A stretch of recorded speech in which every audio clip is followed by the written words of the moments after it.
we have a very special event. So I am really quite proud and pleased and quite excited about the next event in today's GMM. So we have with us Chief Taynar Simpson from the Alderville First Nations, who will talk about the situation, the legal status of Rice Lake. And Sherry, who is with us, I hope, will introduce the chief. Here's a picture of the chief. Hello to the chief. Welcome to the chief. And Sherry, please then introduce our friend here and First Nation speaker. Yes, happy to. Anin Bonjour, Chief Simpson. I'm just going to introduce you and then turn it over to you to talk about Rice Lake's legal personhood. Chief Taynar Simpson has dedicated his life and career to the advancement of First Nations causes in Canada. For nearly 30 years, Chief Simpson has been leading national reconciliation efforts and projects. In the mid-90s, he was part of the team that brought employment equity and gender integration to the Canadian Forces. Since starting in 1999, Chief Simpson worked on the Indian Residential School, IRS litigation, and its alternative dispute resolution, and eventually the IRS settlement agreement process. He spent the next 25 years working on national IRS reconciliation initiatives. His other positions include communications analysis at both the Department of Indian Affairs and Northern Development and the Assembly of First Nations. In the year 2000, he founded Wampum Records, which has become Canada's premier research and consulting company on Indigenous issues. Wampum Records conducted the research for the Indian Residential Schools Resolution, the Day Schools Resolution, and the 60s Scoop Resolution national initiatives. Recently, Chief Simpson was the project lead for the National Centre for Truth and Reconciliation Missing Children's Phase 2 project that identified the thousands of children who perished at Canada's residential schools. He has sat on several boards and trusts, including chairman of the board of Alderville Solar Inc., which is Canada's largest wholly Indigenous-owned energy project. Chief Simpson is also vice chair of the Ogimawaja Tribal Council. He's been a trustee on both the Alderville-Williams Treaty Settlement Agreement Trust and the Alderville Community Trust, and recently he joined the board of directors of Anishinaabe Health Foundation. He currently serves as chief of Alderville First Nation, where he previously held the role of counselor.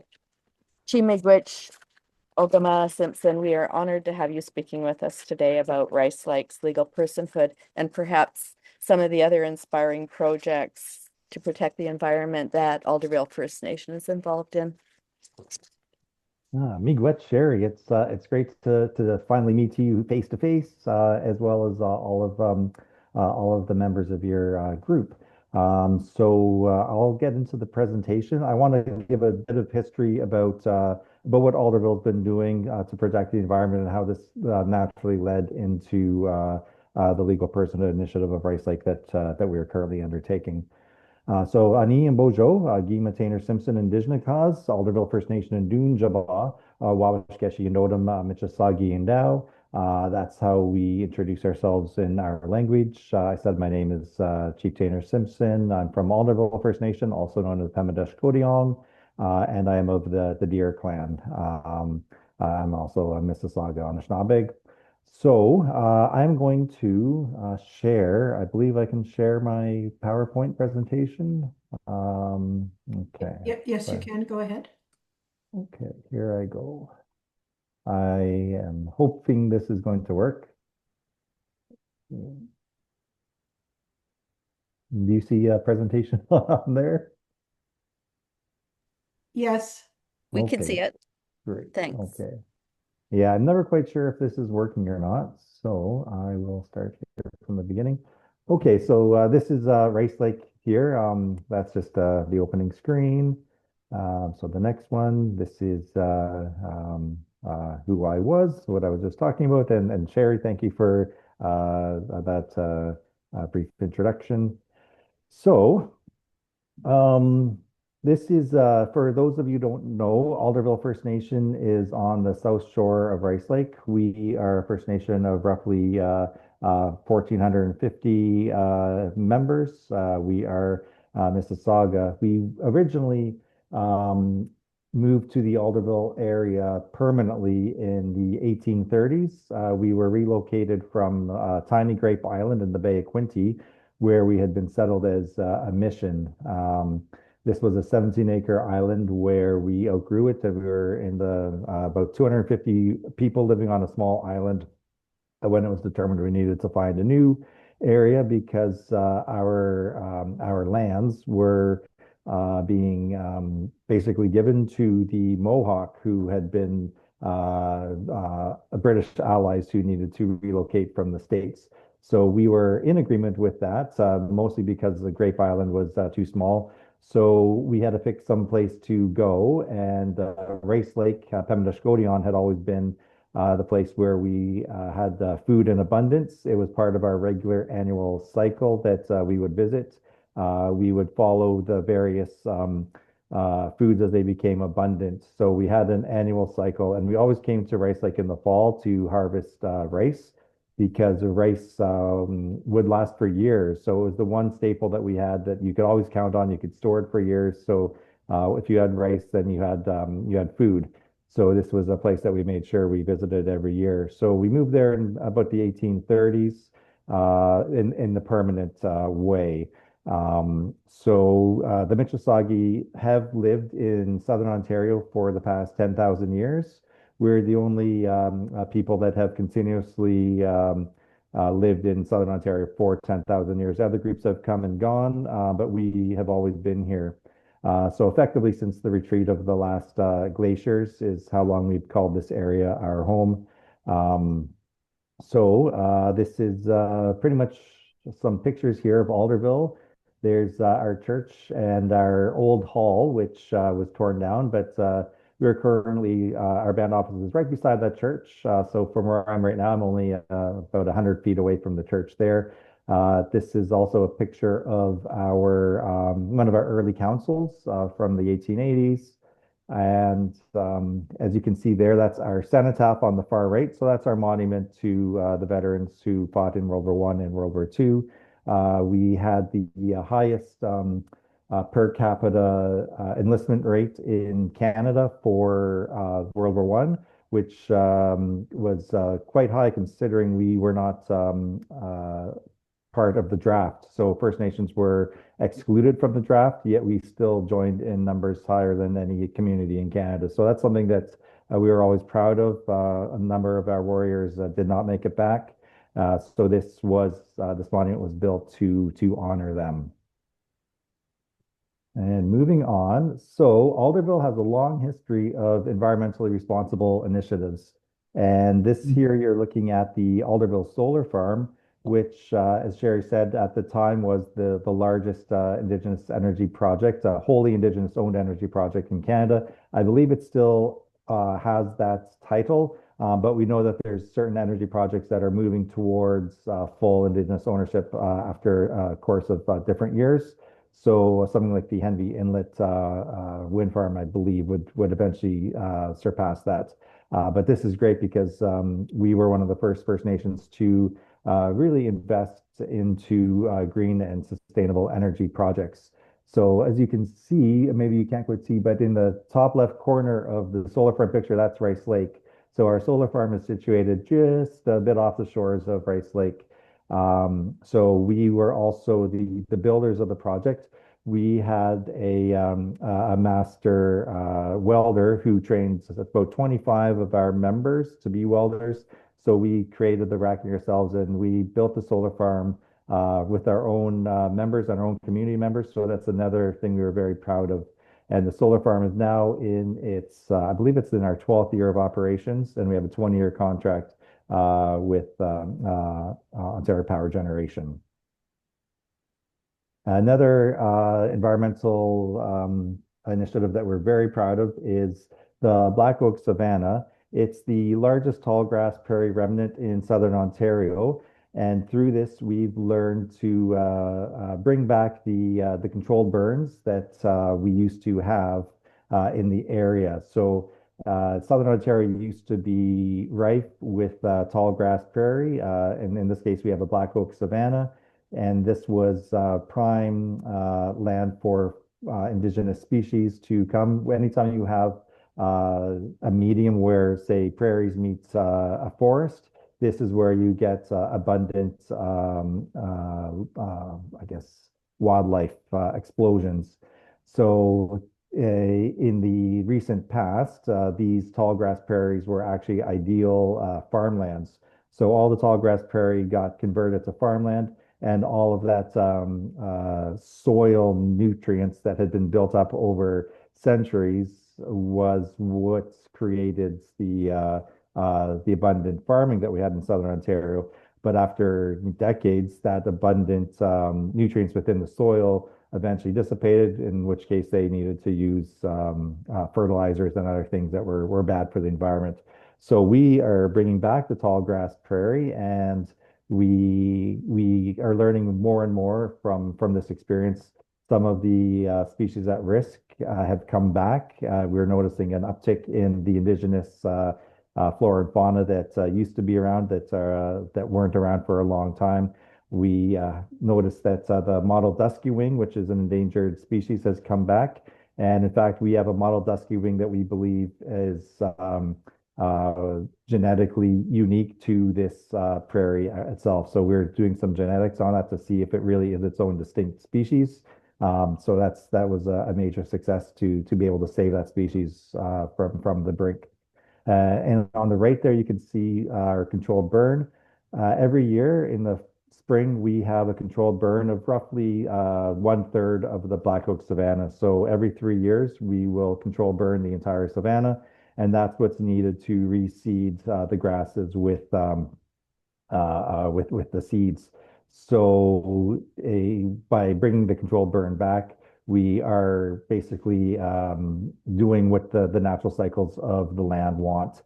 And this is something that we have been doing for thousands of years. In fact, our name Pemadeshkodeyong means Lake of the Burning Plain. So people recall that when they were standing on the shores, say the south shore of Rice Lake, and our plains were burning, and seeing the reflection of the burning plains in the lake is how the lake got its name.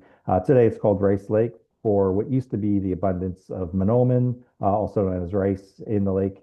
But for 85 years, rice had disappeared from the lake. We once had a 9-mile long rice bed that through the damming and the rising water levels, as well as it just being removed and the pollution, we lost the rice. But in the past 10 years, the rice has come back through concerted efforts to bring that rice back. So we do now have rice again in Rice Lake.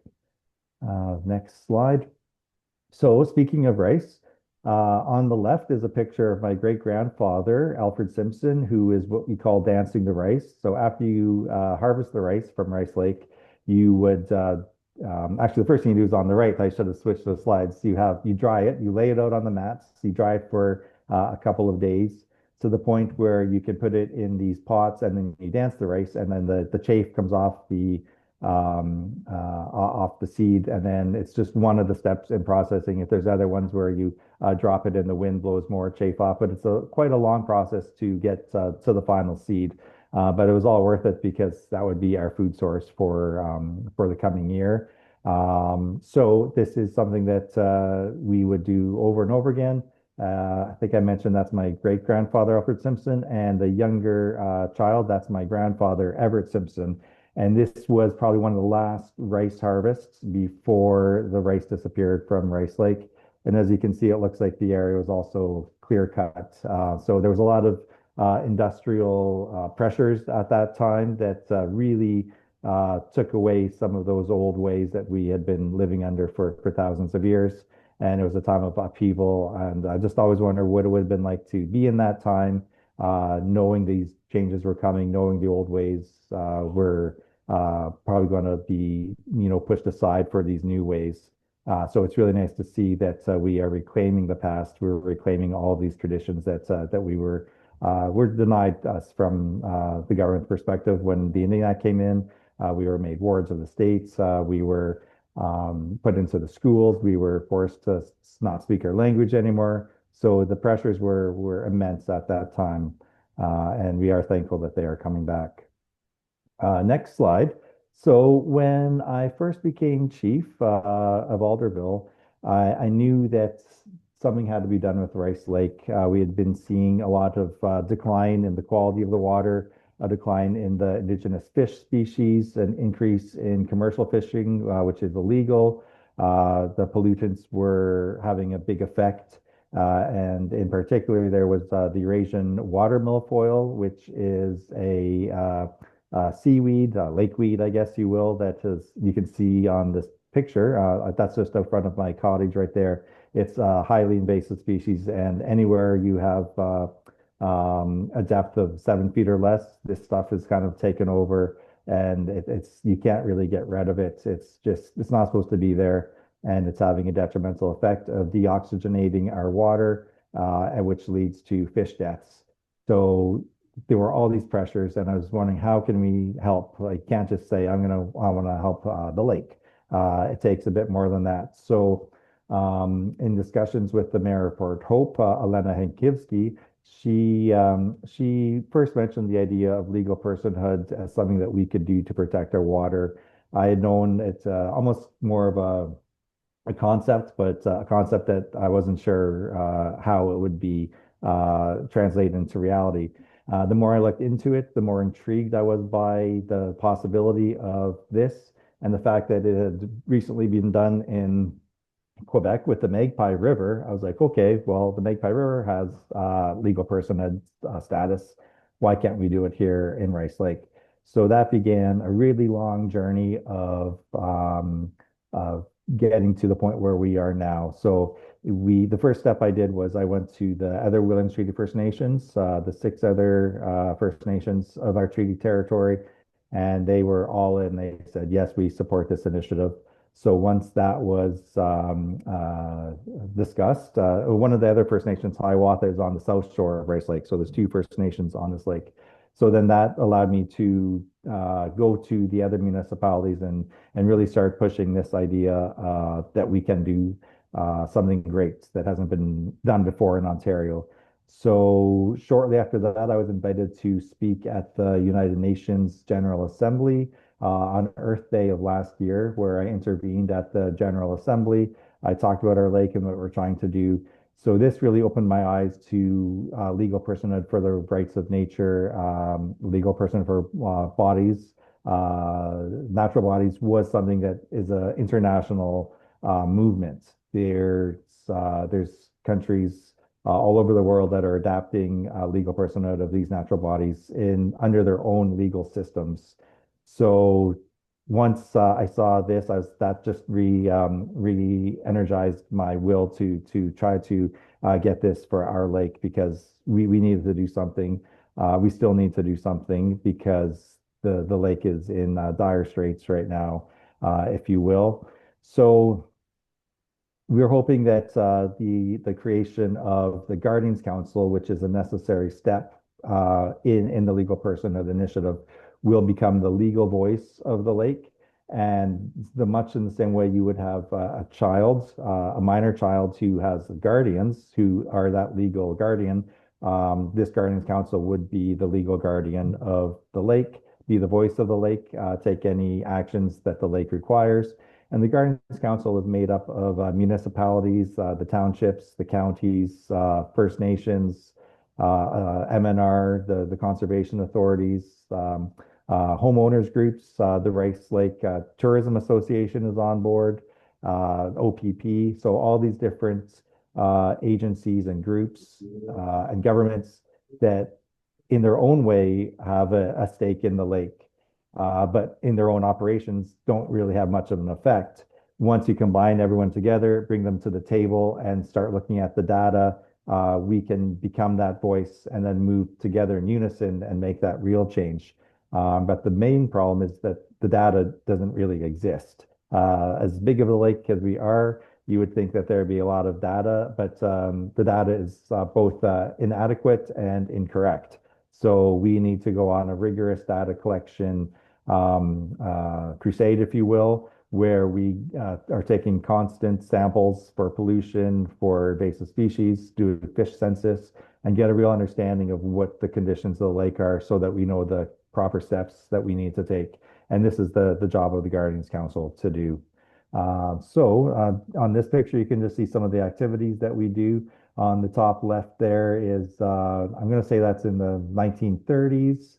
So that's a bunch of our members, they're playing ice hockey on the lake. In fact, my father-in-law is in the top right corner there. He is 98 years old now. So maybe it's not quite the 1930s, maybe the 1940s. And you can see some of the fish that this is how we used to dry the fish on the shores.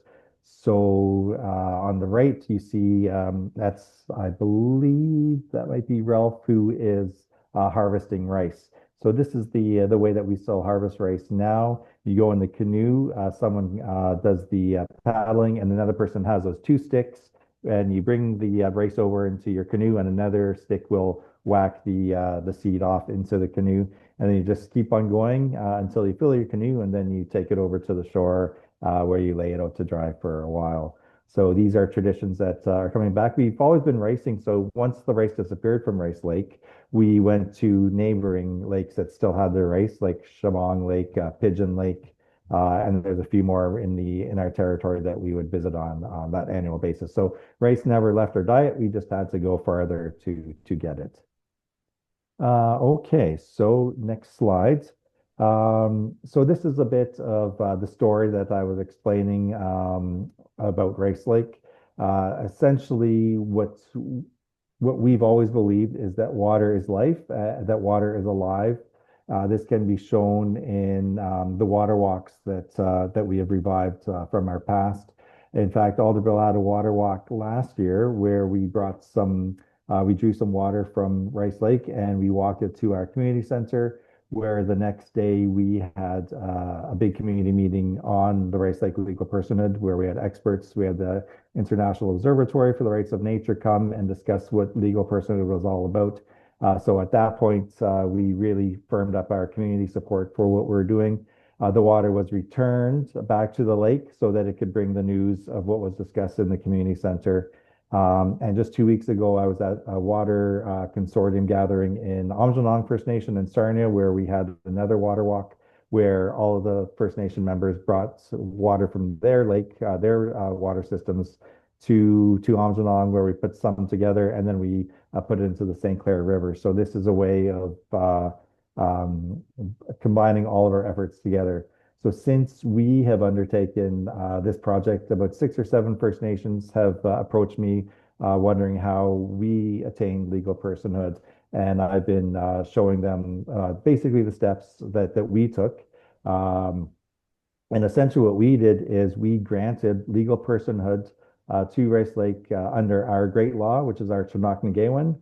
Under our Chunoknagewin, we granted a number of rights to the lake. Well, we didn't grant them, we recognized them. The water always had these rights.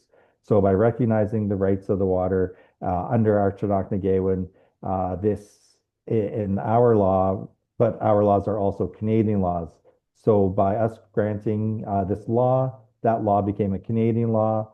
And then that's why we can say that we achieved legal personhood for the lake. But really, it's a 3-step process. The first process is the granting of the law, the creation of the law. The second step is forming that Guardians Council that I was just talking about. And the third step is probably the longest and most important one, where we bring all of the laws of Canada. We align the provincial, federal, all the laws are aligned with our law under our Chunoknagewin. And at that point, once that happens, we can say that it has been fully attained, the legal person of Rice Lake.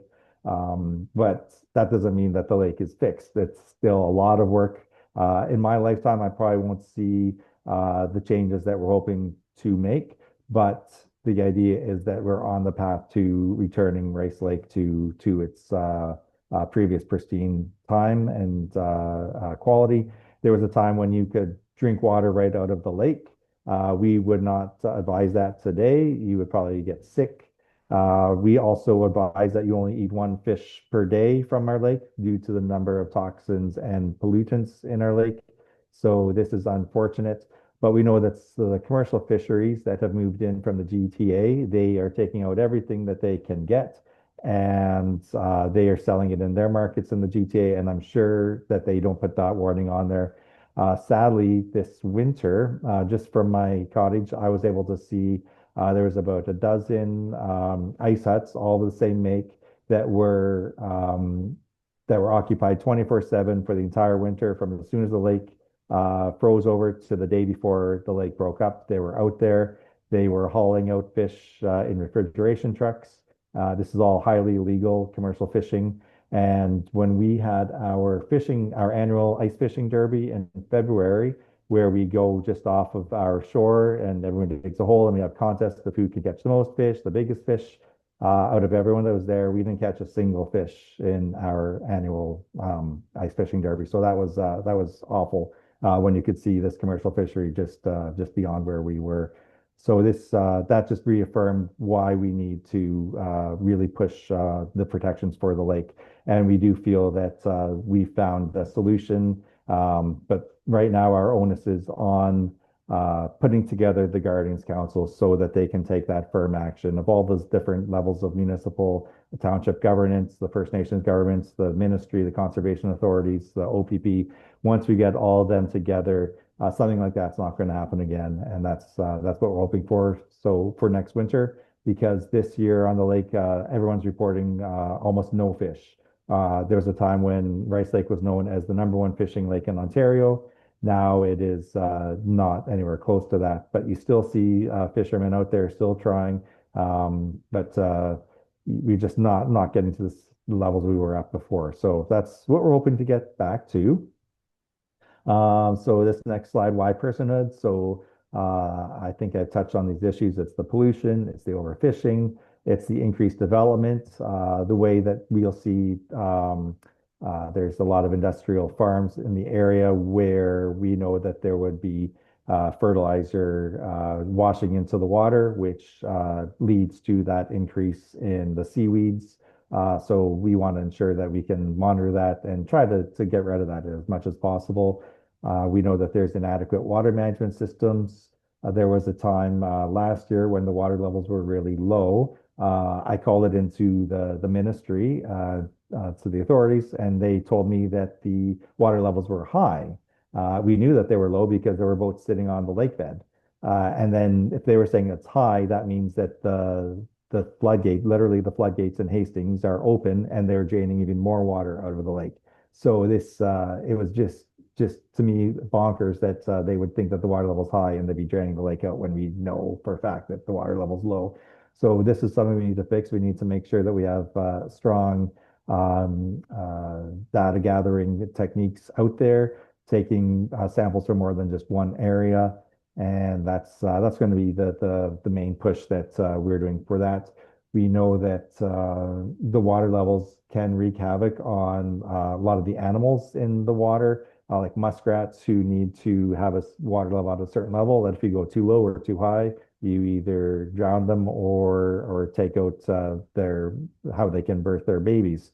So that needs to be studied a bit more to understand where we are. Rice Lake has been providing waterfowl, all kinds of foods for us for thousands of years. So this is something that we really can't lose for food sustainability, not just for First Nations, but for everybody in the area. It's key to ensuring that we have a proper, healthy Rice Lake. So what's been done? There I am with some of our allies at the International Observatory for the Rights of Nature. On the left, that's Susan Robertson, who is the Ontario lead for the observatory. In the middle is the vice president, Ines Benada, who is the #2. And just to her right is Jenny Vega Cardenas, who's the president and founder of the International Observatory for the Rights of Nature. Just fantastic allies. If it wasn't for them, we would be way behind where we are now. They helped us with the drafting of our law. They worked with our elders to make sure that we had the proper language. as well. They're the ones that were able to get me to the United Nations in April as well. I attended COP30 in Belém, Brazil in November, where I was a Canadian delegate, which makes me think that the federal government is behind our initiative. And by coincidence, we had just passed our law the day before I was presenting at the Canadian Pavilion in Belém, Brazil. So I was able to announce in Brazil at the panel that we had just in fact recognized legal personhood for Rice Lake. So that gave us a really big kick. There was a lot of international press about it. Interestingly, there wasn't a lot of Canadian press about it, so I thought that was a little bit interesting. But it was at that point that word really started getting out about our initiative. So things really took off after that point. Okay, so what's next? I briefly spoke about the Gardens Council that we're forming. We are currently asking the townships and the municipalities to pass their own resolutions. We have two resolutions that we proposed. One is basically going to reiterate what our law is, and if they want to really firm it into theirs. And the second resolution just says we support Alderville's resolution. So if one goes too far, at least the second one still gets the job done. Says, yeah, we support you guys. So that's what we're hoping for at the very least from all of our neighbors. We span two counties. On the south shore is our county, Northumberland County. On the north shore is Peterborough County.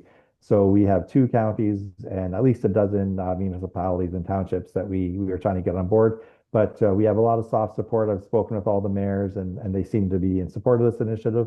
Whether or not they can pass a resolution through council is another question.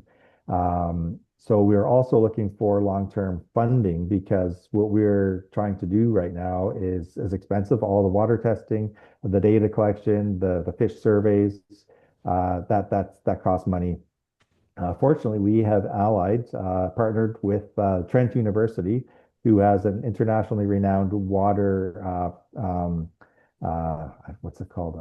There's a name for it, but I think it might be Water First or Water Matters, something like that. But anyway, they're really good at water testing, and they have been in the past doing this sort of work, but it's been kept mostly for academic purposes or specific projects.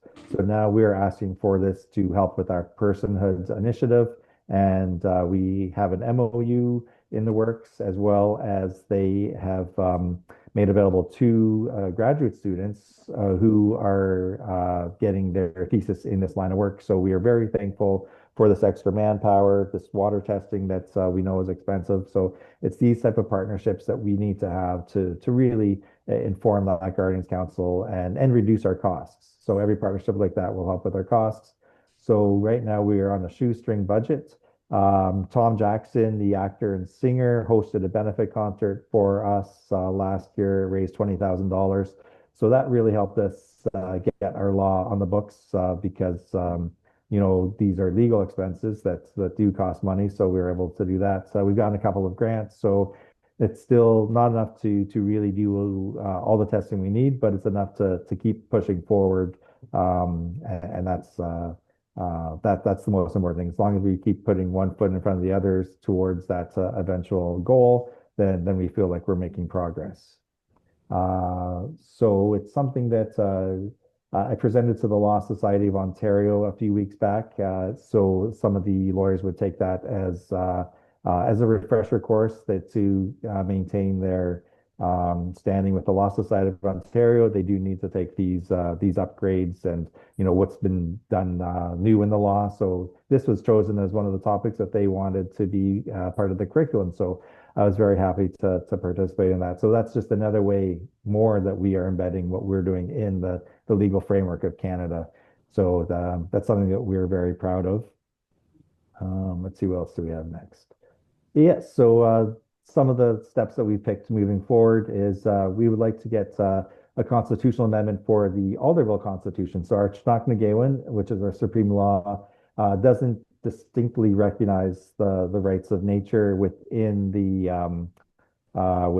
within our Constitution. So we're hoping to get an amendment that does recognize it. and then that would have to be ratified by the membership. But we feel it's worth doing because then that would make future projects easier.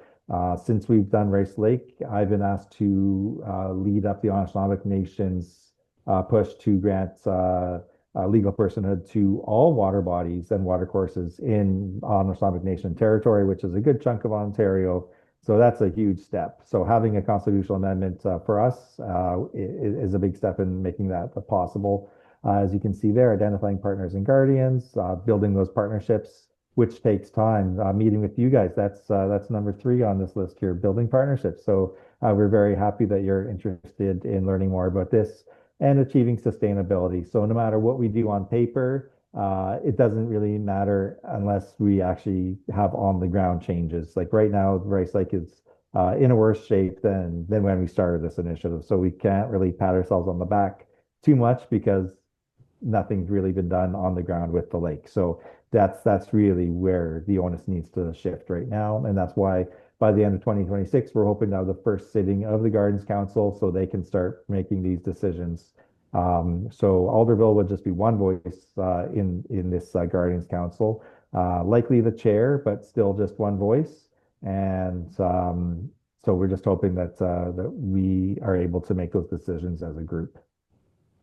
So that brings me to the end of my presentation. I hope I wasn't too much all over the place and that it that it was well received. But I'm just wondering if anybody has any questions about what we're doing, or perhaps I left something out, so which I'm sure I have.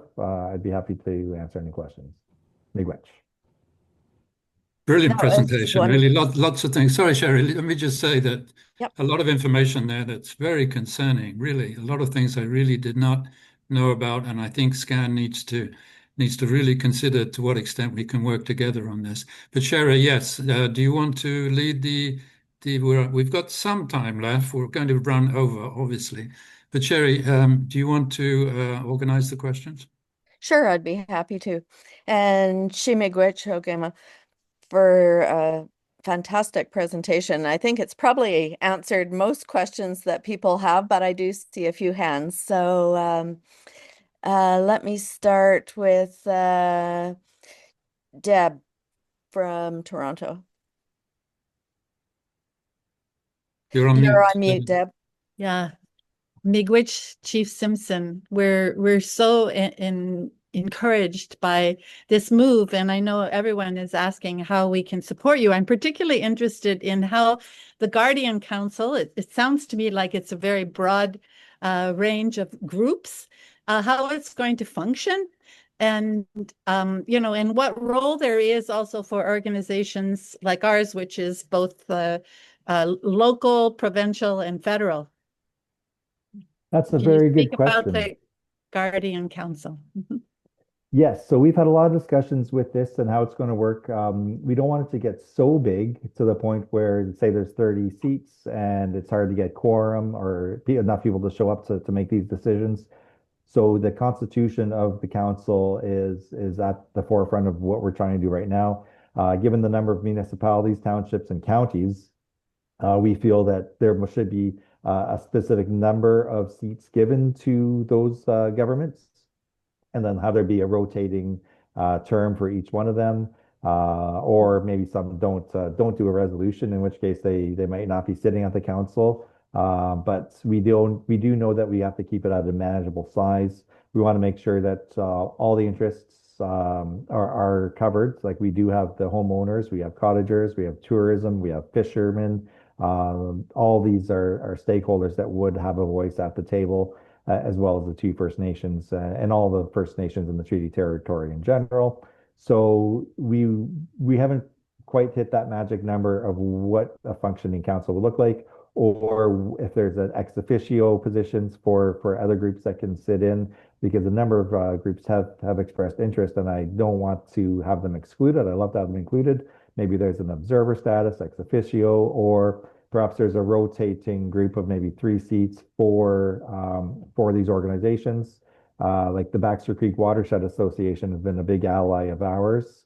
I would not want to see them not included at the table. So this is really what we're working out. So we're probably going to expand the net out really wide first, and then kind of figure it out functionally what makes it appropriate. This is going to be the first time in Canada that the Guardians Council has been set up. There isn't one for the Magpie River, mostly because they don't need to take the same extensive actions that we need to with Rice Lake. The Magpie is a pristine river they're trying to protect. Basically, they don't want to do anything to keep it pristine, whereas we have a million things we need to do to fix it up. So that's the main difference between us and the Magpie. Miigwech. Well, there's certainly some interest. We have chapters in Northumberland County and in the Kawarthas, and we're looking for ways that we can support. And we'll have further conversations on that, I'm sure. But I'll take another question from George in Kawarthas. Yes, I'd like to just say, Chief Simpson, thank you very much. You were speaking directly to me, and I think to most of us. I mean, a lot of us here were thinking of our grandchildren. And I wish that your great law was the Constitution of Canada rather than the one that's developed by colonialism. We had an early discussion right at the very beginning with our land acknowledgement, I think, that recognizes that we've got to do a lot more work, and your work is inspirational. I come from British Columbia, where the Haida Nation now has taken control of, and there's not a tree log or a fish caught that isn't designed, and both of those industries are in deep trouble, the way they've been handled. And thousands of people and their communities are at risk. But the sovereignty question for Indigenous people and what you've done is so inspiring. And I would hope that it can, us as an environmental organization, and for the sake of our grandchildren and for generations, that all the success in the world. Miigwech. Thanks, George. Brian Patterson from Calgary. Got you next.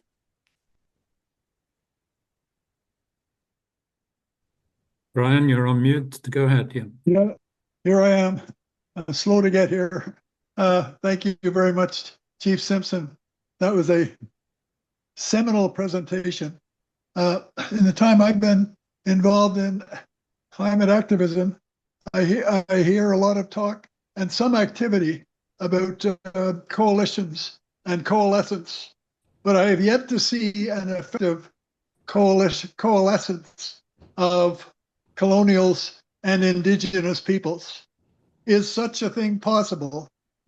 And I ask the question because I believe it is absolutely critical if we're going to have mass, if we're going to have success in some of these huge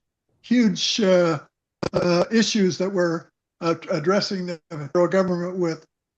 We absolutely have to have every hand on deck. And I have to see that as a coalition of Aboriginal and colonials. Have you seen one? If not, is there such a template available, or do you have any ideas on that? Well, that's a good question. This is definitely reconciliation in action if we can get it right. Every day we're breaking ground. We're doing stuff that has never been done before in Canada. Through my career, I have been working on reconciliation projects for over 30 years. It wasn't called reconciliation back then, but in retrospect, looking back, it really was reconciliation, starting with bringing in employment equity into the Canadian Forces. I was part of that because originally employment equity wasn't part of the Canadian Forces were exempt from employment equity, but then they said, no, you have to be. So right then, in my early career, I was making these changes and helping First Nations with their understanding. And then with the residential schools, it started out as litigation, then it went to alternative dispute resolution, and then had the settlement. That was reconciliation. So everything that I've been working on is reconciliation. So I feel that this is it's the biggest test maybe for the rights of nature and getting that through into the Canadian public, creating allies. You can't do anything alone. No organization can do anything alone. We have to work together. If this is going to be successful, there's no other alternative except working together. So that's our goal, and that's what we're going to be shooting for. We're with you. Go for it. More Miigwech. questions, if you've got time, Chief. Jim Houston. Hi, thanks for your presentation. I found it very interesting. I like the way that you talked about going about change through legal avenues, whether it's accessing a change in the Constitution and whatnot. And I still wonder, like, if what you're doing there could be used as a blueprint for other areas, such as comes to mind, like the mercury poisoning issue in Grassy Narrows, I think it was, and also the spraying of glyphosate in the northern regions of Ontario, and how that adversely affects the land and the population of the people that depend on the land. Yes. So when we were first figuring out how we were going to do this, we looked at the lake and then we're like, okay, well, what about the tributaries? And then we're like, well, they have to be included too. So then we started expanding out and we're like, all these watersheds are included. And next thing we knew, we were basically had everything that we were going to be granting legal personhood to. And then we're like, okay, no, that's not going to be well accepted by the mainstream society. So we said we're going to focus right on Rice Lake and then let that naturally grow out. This can't be a one-off.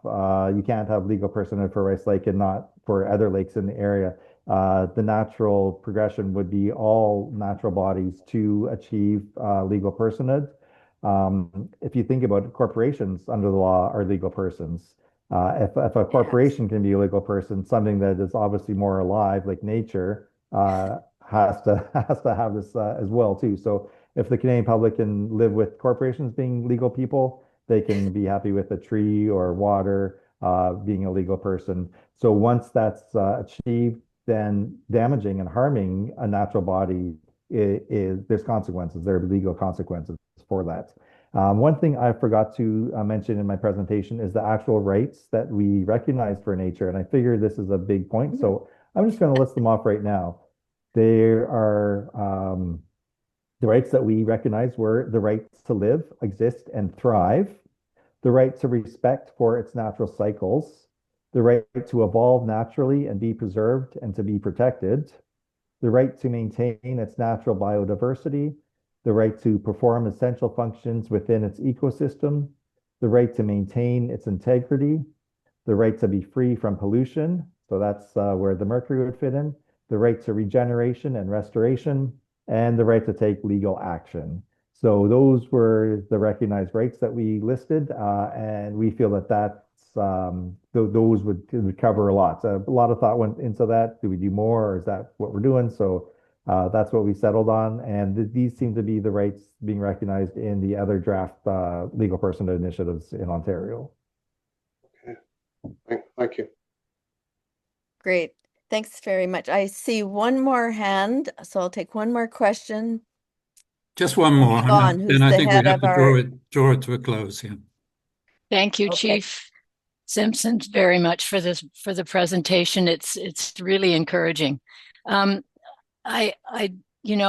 This is like a nature-based climate solution, and it seems to me that the Indigenous caretaking of land is another thing that is in our consciousness now. So all these things together, as they take root, will really make a difference. It's great. So it's not really a question. It's just, I don't know if you had any thought on that. The guardians of I can't remember the expression or the name for Indigenous stewardship of various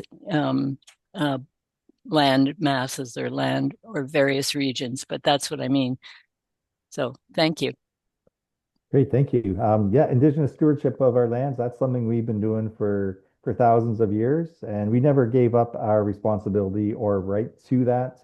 But obviously we've been tested over the last couple hundred years on the acceptance of that right, but we've never given up that responsibility, and it's something we take very seriously. I just had a supplementary question. I hope that's okay. Now we live in like many of us in Scan live in a built environment, and nature is quite fragmented, and it's hard to maintain a sense of nature in our environment. And so, do you have any suggestions of where to start for city slickers like me? Well, I think cities have a big part to play. Um, I mean, smart growth, smart development is key. Not letting things like the green spaces get taken over. The green belt should not be touched. If anything, it should be expanded. I think that there's the voices. Most of the voices are in the cities. I was a guest of David Suzuki's earlier this year in Markham, where we were on the Stronger Together tour, and we had all these grassroots organizations that were talking at this tour, and each of the speakers represented a specific organization that they were doing, and they all listed these incredible things that they were doing. So at the end of the couple hours that everyone was speaking, it's like, oh my gosh, here we are in Markham, and there's probably 20 groups that we heard from that are all doing remarkable things to preserve the nature and the environment. And I was really moved by that, because you don't really think that the city folk are this for it. So it's nice to see that it's not just First Nations or people out in the country that respect and want nature to thrive. Like it really is a growing national thing. So I think we need to strike while the iron is hot, get people involved. And I think there's no more denying that climate change is happening, these wildfires. We just got the stats that there's something like 320 fires in Ontario all last year. Right now, we are over 700 fires that have happened in Ontario, and it's still going. So that even last year was the most fires ever on record. So we've more than doubled that already. Like climate change is here, and we need to do something about it. And people are really waking up to the fact that it's not just some type of left-wing conspiracy theory. I mean, there are people that think that, but we know now anybody who's a logical, critical thinker knows that we have global warming, that something needs to be done. So let me draw this to a close. I think we really do. It's 6 o'clock your time, 7 o'clock for me in Atlantic Canada. So thank you once again, Chief Simpson. I'm hoping we can bring you back and perhaps have a longer discussion with more time for question and answer, perhaps in a webinar format or some kind of forum where we can delve into some of these questions are really very concerning, and I think it's something that SCAN needs to pay more attention to. And this is the first time we brought in, I think, a speaker from one of the First Nations, and I think it's been incredibly enlightening. So thank you again for your presence and for your persistence. There's a lot of work going on, isn't there? Mm-hmm. So it takes a lot of energy and fortitude to keep it going. So thank you. Thank you. Thank you for having me. It was a pleasure, and I'd be happy to come back. Brilliant. Great. So to the members, to all of us here, we are running a little bit late, but I hope you agree with me that it's been well worth the effort. This is new. This is real education. This is, at least for me, and I'm on the education committee.